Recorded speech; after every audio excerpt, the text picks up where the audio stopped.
This is the Rebel HR Podcast, the podcast about all things innovation in the people space. I'm Kyle Rode. Let's start the show. Welcome back, Rebel HR community. This is going to be a fun one today. With us, we have Chad Foster. Chad is an international keynote speaker, best-selling author, and entrepreneur. His book is Blind Ambition, and we are going to be talking all about it today. Welcome to the podcast, Chad. Thanks for having me. I appreciate the opportunity to have a conversation. Well, I'm super excited to have you as well. I get a lot of pitches for guests, and when I got your information and heard that you were interested to talk to us, I jumped at the chance. So I'd love to dig into you and your story and what you're all about. But the first question I have here is what motivated you to write a book? Well, I'd always had the idea that writing a book would something I need to do. I think a lot of people have that idea. I should probably write a book. But then, I had a moment when I was at business school that I realized there was so much opportunity that I had to help other people with the lessons that I've learned. And it happened when I was elected as the graduating speaker of my class when I was at business school. And I saw how much I could help people just by sharing a little bit of my journey. And that was just 12 minutes of my journey. I had a bit of a unique story, having gone blind earlier in my life and coming out of that better off than before. And when I gave my little graduation talk when I was at Harvard Business School, it blew people away. And that blew me away. Honestly, it made me reevaluate what I'd been doing in terms of telling my story. I'd never really done that before. And I saw how much I could help other people if I were to just take a little bit of time and share some of my story and the lessons that I've learned and the mindset shifts that I had to make as a byproduct of going blind at 21 years old. And that's why I started writing the book. And also, a little bit selfishly too, I wanted something for my kids to have just in case, who knows, for them to get a little bit of a blueprint of, hey, how did dad go through all this and come out in one piece and even better off than before? But if I help a few people along the way, even better off. So that was the motivator a few years ago when Blind Ambition came out. So I'm excited to get it out there and really thrilled by the fact that it's been so well received by everyone. Absolutely. And I think it's really a powerful story, your story. And one word comes to mind is, badass. I mean, you've overcome a lot. You've done what people said couldn't be done. And all through it, you've you've done some really cool stuff too. So, I'm fascinated to my first question is, you're clearly an ambitious guy. Where does that fire come from? It's a good question. I think part of it's from, just deep down inside of me. Part of it's probably from my dad. He was an ambitious guy. And I think maybe more so than I'd like to admit is from the doubters. I've had so many people doubt me, when I was going blind and what could be done. And I was this kid, grew up in a small country town, and not country town, but it was pretty rural, right? It was suburbia, but it was suburbia Knoxville. And so, not a lot of expectations were being put on me. And because I was going through this situation, going blind, and some people don't like that. They need other people to believe in them. And certainly it would have been great if everybody would have believed in me, but I used it as fuel. Yeah. It's like people ask me, do you have a chip on your shoulder? Yeah, actually I do. And it's not because, I want to prove you wrong as much as I want to prove me right. And that has been my burning desire, is to make sure that I get the absolute most out of this one shot at life that, as far as I know, is the only one we get. So how do I make the most of it? And, that involves really trying to push my limits and try and figure out not only what's possible, what do I think is possible, and what really is possible? How can we redefine what's possible? Just because somebody else said something is impossible doesn't mean it's true. So that's what a lot of my life has been, is just trying to figure out how I can redefine what's possible. Yeah. Yeah. I love that. And I think, it's, yeah, it might be a little bit of fuel, but what it sounds like to me is it's almost like you took the doubts, or, maybe the questions that people were asking, and you reframed it into something that motivated you to go, do some excellent things. Yeah. I think that so much of this is around mindset, right? Oh yeah. And what, I guess, for those of us that are, listening to this and are maybe a little bit, beat down, or looking for, some hope or some, resilience, what advice would you give us as we're trying to figure out, how do we get into that right mindset? How do we let this be fuel versus fire that burns us up? It's a great question, and the good news is it's entirely within your control. It's just simply how you attach yourself to circumstances that are beyond your control. And so anytime you're dealing with a situation, you've got things that are inside your sphere of influence, things you can control and things that you cannot control. And for me, the thing that I could not control was the simple fact that I was going blind in my late teens to early 20s.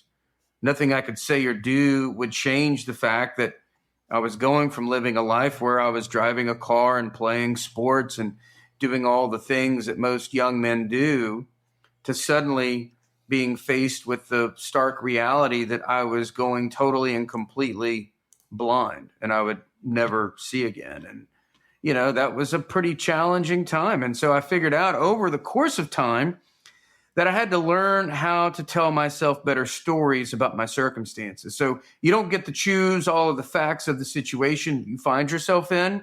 None of us do. None of us get to choose all the cards that we're dealt in life, but you alone get to choose how you play your cards. And so I had to figure out, number one, okay, I've got to exercise the power of choice.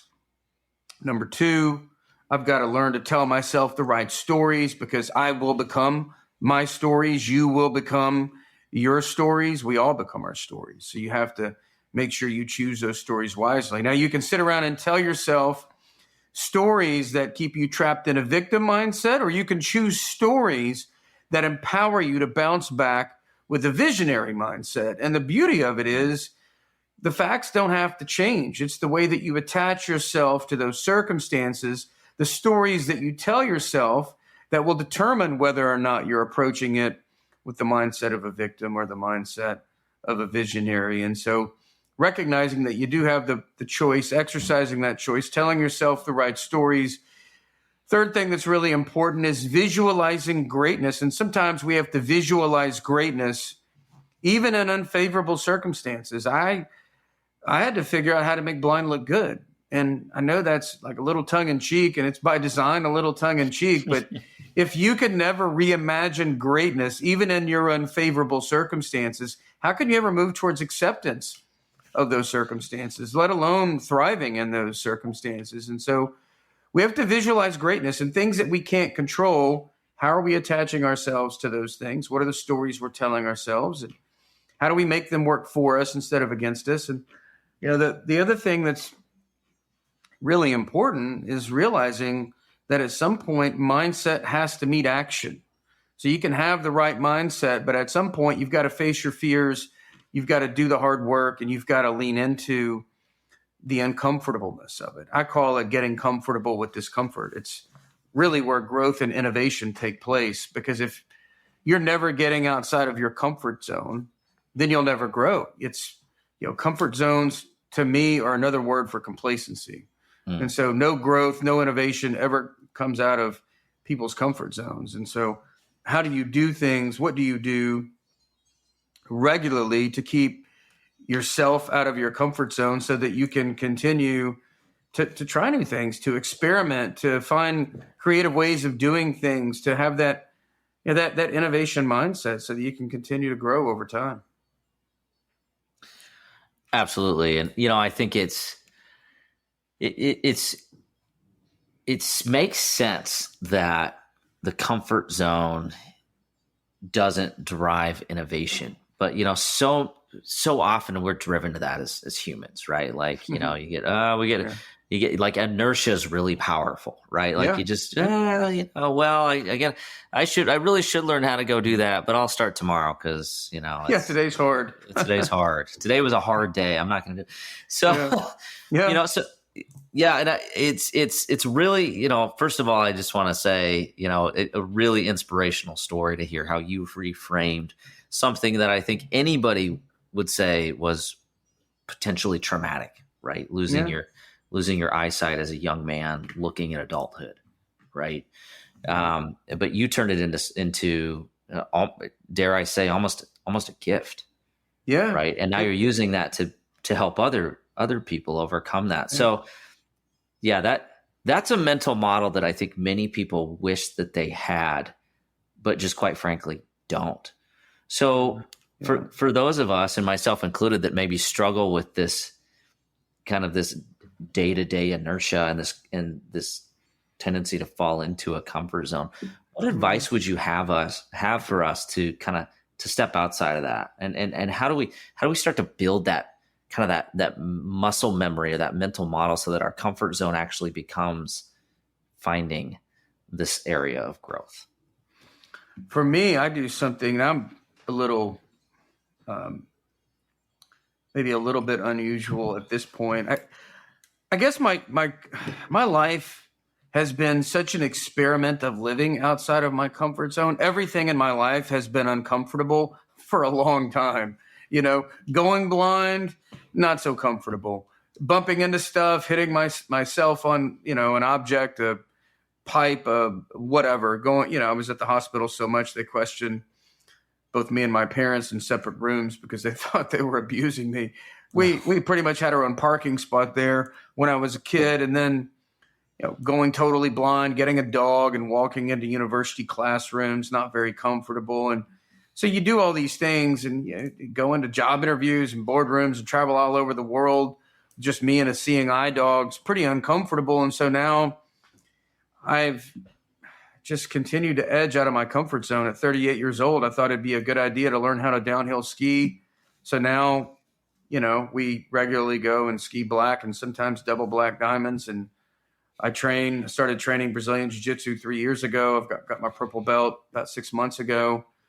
And that to me is how I feed my discomfort that I think I need, is because few things are more uncomfortable than having a 250-pound black belt try and choke you out. Can't say I've done that personally. I missed out on that one. It's a pretty good way to get comfortable with discomfort, because let me tell you, the first time you compete in a tournament and you know that people are trying to take your arm home with them, everything else you look at in life that you're fearful of kind of pales in comparison. And so, yeah, I'd say my advice would be to start relatively small with the discomfort. Now, while I do think we all need bold visions of greatness that inspire us to take action, you do want this big, scary, daring vision of greatness for yourself, your career, your team, your organization.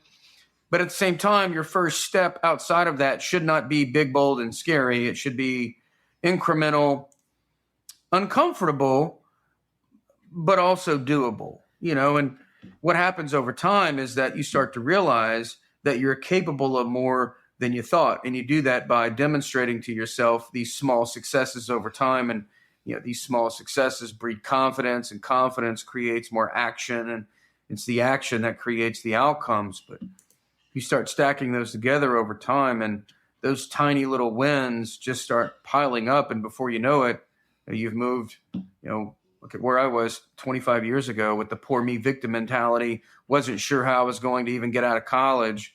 And now here I am 25 years removed from that, living a life I could have never imagined, like you said, with this beautiful gift of blindness that came disguised in some really ugly wrapping paper. And that potential is there for all of us. It's there for you if you're able to have the right mindset, show up, do the work, and continue to lean into the discomfort. Yeah. I just love that perspective. I gotta ask, Were you just like sitting on the couch one day and you're like, I really want to go learn Brazilian jiu-jitsu? Like what was the decision tree for you to go do that? I'm just curious.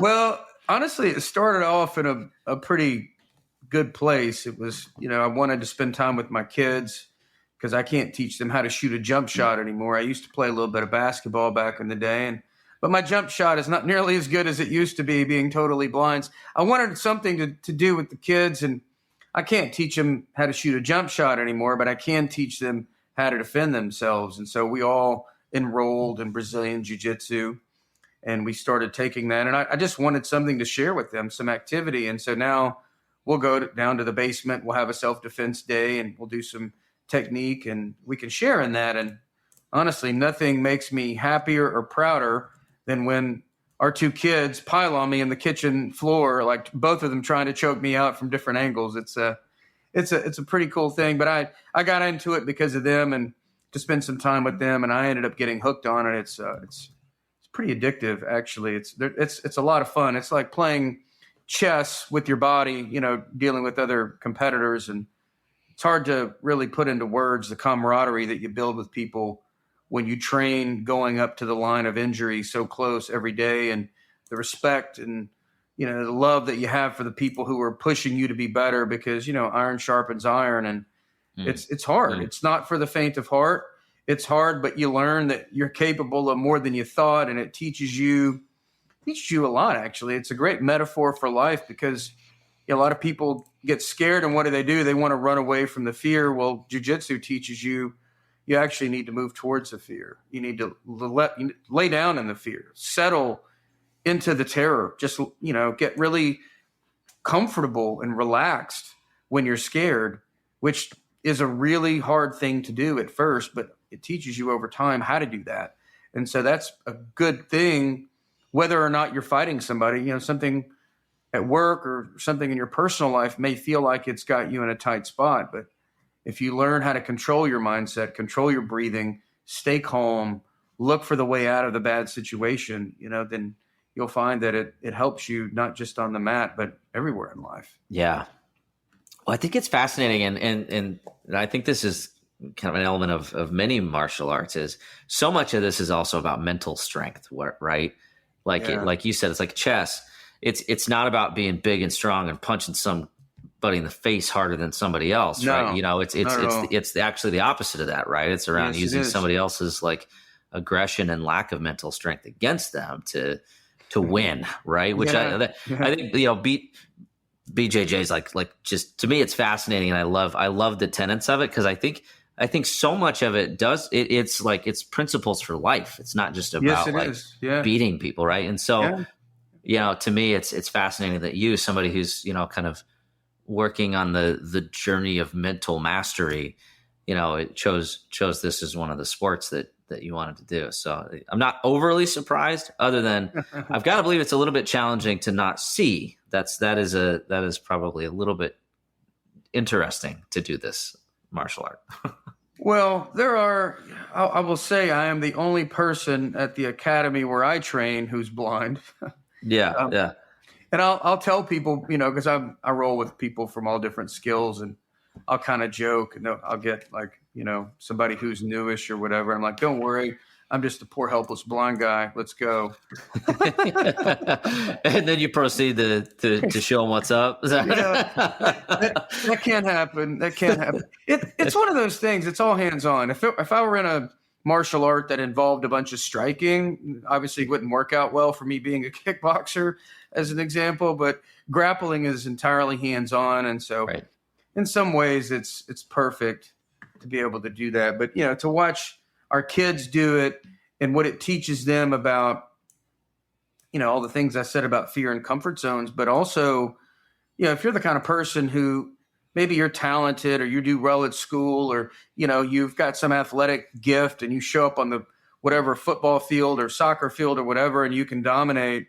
Hey, that's great for you there. But let me tell you, you show up on the mat and train jiu-jitsu, I don't really care how athletic you are or how flexible you are. You're going to get a big helping of some humble pie, a lot of it. And it teaches you humility. It teaches you that greatness doesn't happen overnight. It teaches you that greatness is accomplished with hard work, consistent dedication, respect for the people around you.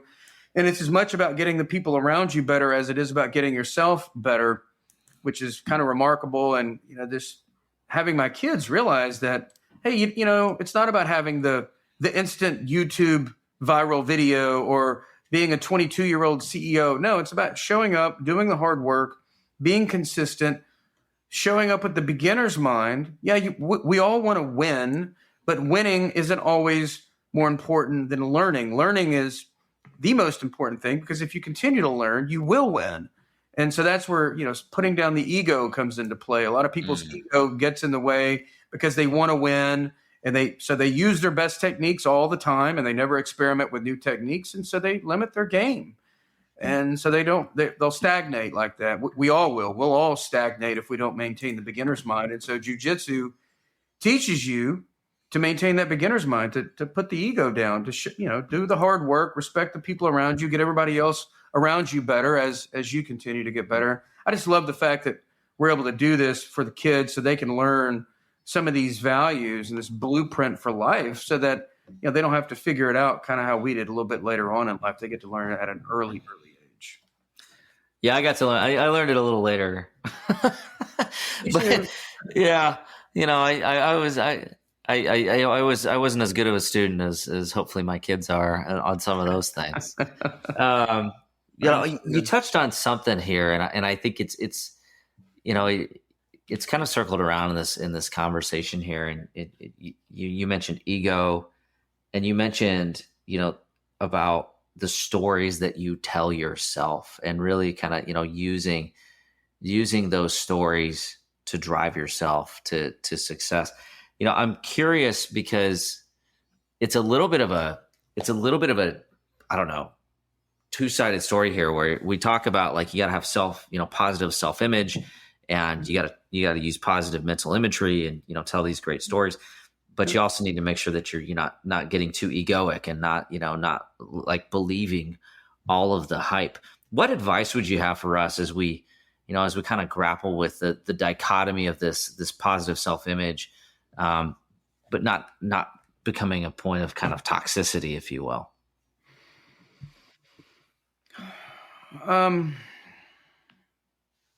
It's an interesting question. I think, first of all, you absolutely have to believe in yourself, and to the extent, if you have to choose between, maybe I become a little overconfident versus not confident enough, I'm always going to lean towards overconfident, because I feel like all of us can do more than we think we can. Even the most optimistic among us is really underselling ourselves in terms of what we're able to do. I'm about as optimistic as you can get. I mean, I'm a blind guy who says, blind's a good thing. Like, how many folks are out there doing that? Not a whole lot. So my cup is half full. But that being said, there's no way 25 years ago I would have ever imagined I'd be doing what I'm doing today. My point is, we all underestimate what we can do. All of us do. You do. Everybody listening to this, you listening right now, you're underestimating what you can do. And it's not a knock on you. We all do that. All of us do. Now, in terms of it moving to toxicity, like, I don't believe in having rose-colored glasses about everything. We have to face the reality of the situation. Like, I couldn't sit around and tell myself that, one day I'll get my eyesight back and everything will be fine and I'll live happily ever after. And all of a sudden I'm putting my future precariously in the hands that are really my future in the hands of things that are outside my control, like whether or not there's a cure. And so how do I instead choose to tell myself a story that involves me taking an unfavorable set of circumstances and moving forward with it? And so the example that I use is, I could have sat around and I could have chosen to tell myself that I went blind because I've got terrible luck. And that could technically be a true story. But instead, I chose to tell myself that I went blind because I'm one of the few people on the planet who has the strength and the toughness to overcome it and use it to help other people. See, one story paints me as a victim, but the second story takes the exact same basket of facts and reframes it in a way that turns it into my competitive advantage. This happened to me because I'm stronger than most. That's my story. So now I've taken this, oh, you're going blind at 21. And instead of being, oh, poor you went blind at 21, it's like, oh, good news. You happen to be one of the few people who can dominate this thing. You can overcome it. And that becomes a very powerful thing when it starts to seep down into your bloodstream and into your bone marrow. And you start really believing, hey, wait a minute, I think I can handle this. And then you start to believe that you can handle it. And then you start getting results that demonstrate that you're handling. And then all of a sudden, before you know, you've reframed your future by simply reattaching yourself to the current reality in a different way. It's an incredibly powerful concept, and it's there for all of us. It's there for you, no matter what circumstances you're facing, just simply reframing them, telling yourself a better story. How do you take that thing that you don't want in your life and flip it into a dominating advantage? It's possible. Absolutely love that.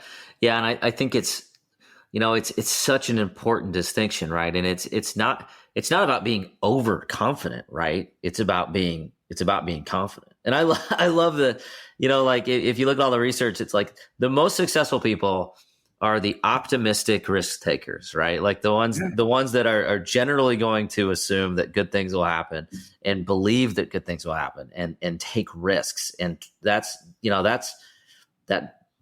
drives success, right? Like I'm assuming you're an optimistic guy, right? Like I'm an optimistic guy, and I am a bit of a risk taker. And I realize I'm not flawless. I'm not perfect. I'm going to screw some things up, but I know that on balance, I'm going to figure things out because I've demonstrated that over time. Like I don't have all the answers. I like to think I know, what questions to ask, and eventually I'll find the answers, but I don't pretend to have all the answers, but I do have the confidence that, I'll learn how to ask the right questions and I'll find the right answers working with the right people.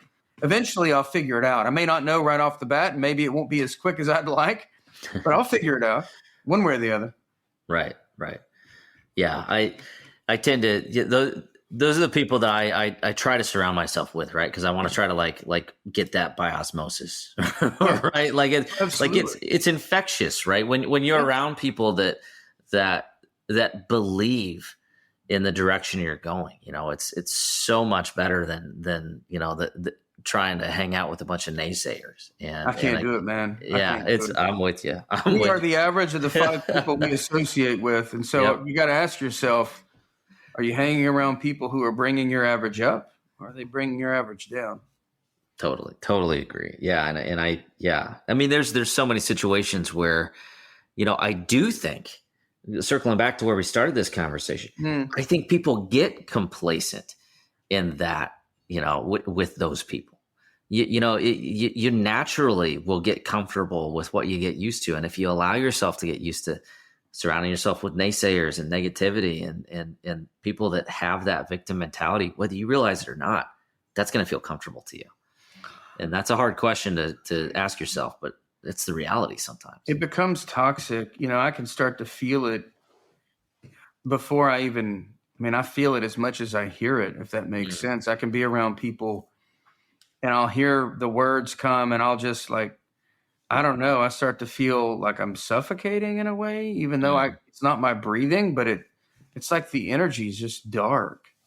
And I just I have to get away because it's not how I've chosen to live my life. I've chosen to, for lack of a better term, see the glass half full. I know it's funny, a blind guy saying that, but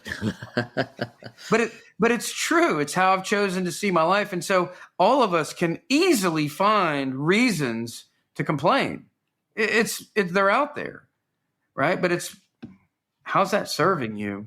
I instead, every night, one of the things that we do at my house, it's mandatory and has been for 16 years since our first daughter was born, is we have a gratitude session every night. 3 of us. We all have to say 3 things that we're thankful for every night. And it has to be unique, and it has to be concrete, and it has to be, not repeated or redundant based on what somebody else said. And what it does is it forces you to bring your conscious attention to the very things that we all very naturally take for granted. And if you do that on a regular basis, eventually you might just start paying attention to those things that you've been taking for granted. And who knows, maybe gratitude will just seep its way into your muscle memory. And before you know it, you'll have this foundation of gratitude that determines your happiness in life, because that's the order that it works in. It's not happiness that brings you gratitude. It's gratitude that brings you happiness, and it informs your perspective. And so that's why at my house, that's a mandatory thing that we do every day, because I want my kids to have the benefit of gratitude and their perspective and their, to create that foundation so that they can live a happier, more successful life, anchored in the appreciation for the things that we all overlook every day. I love it. What a powerful gift to give your kids. And with that, a powerful gift to give our listeners here. We're going to shift gears. We're going to go into the Rebel HR Flash Round. Are you ready? Let's do it. All right. Question number 1. Mm-hmm. Where do we need to rebel? Where do we need to rebel? I think we need to rebel against a society that has caused us to soften mentally a little too much. I think our society has over-rotated to cushy and soft and fuzzy, and there's a place for that. And we're so intent on meeting people where they are in the moment and being empathic. And I'm all for empathy, don't get me wrong.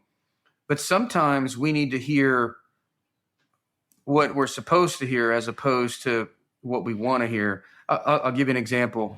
Try and keep it short because I know we're in a flash round. But I was in college and I was hanging out with a bunch of losers trying to deal with the fact that I was going blind, not dealing with it all so well. I was at a house. We were not doing productive things, partying too much. And my cousin came in town and he did exactly that. He told me what I needed to hear, not what I wanted to hear. He looked at me. He said, "Hey, man, come out here. I want to talk to you." I go outside. He said, "You see all your friends in there?" I said, "Yeah." He said, "They're all losers.